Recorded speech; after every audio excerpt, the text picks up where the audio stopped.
prayer building? Yes. And why is Islam using the moon crest on this as a symbol on the prayer building? The crescent symbol in Islam actually did not originate with Islam. Somehow it seems that in the Middle Ages the Turks adopted this as their symbol, and many Muslim nations later on copied them. It seems that people usually want something to label themselves by, but that does not necessarily mean that they worship that, and this needs to be made clear. Although some people give the indication, if you want to know the Muslims are really worshipping the moon god, go see what they have on the minarets on top of the mosques. But this is entirely false. Just as the early Christians did not worship the fish symbol, just as the Taoists do not worship their symbol, the yin-yang symbol, just as the Buddhists do not worship their 8-spoke wheel, the Muslims do not worship the crescent moon. It would be a good point if somebody can say to the Muslims, look, your original Islam does not teach you to have a crescent symbol, so you shouldn't have it. Maybe that's a good point.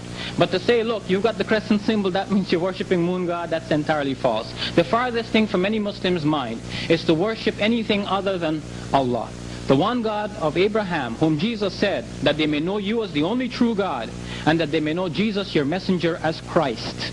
It is that one true God that Jesus spoke about, and he himself worshipped, according to the Gospel of John chapter 17 verses 1 to 3. According to Matthew, Jesus fell on his face and prayed to that one true God. It is the same God that Muslims today fall on their faces and worship. So the star and moon crescent does not have anything to do with the worship of Islam. It just has to do something with identification or labeling, instead of having a cross, which Muslims do not believe in. Some Muslims prefer to have a crescent. I prefer to have nothing. I prefer to have it the way it was originally in the days of the Prophet, peace be upon him. There was no symbol for Islam.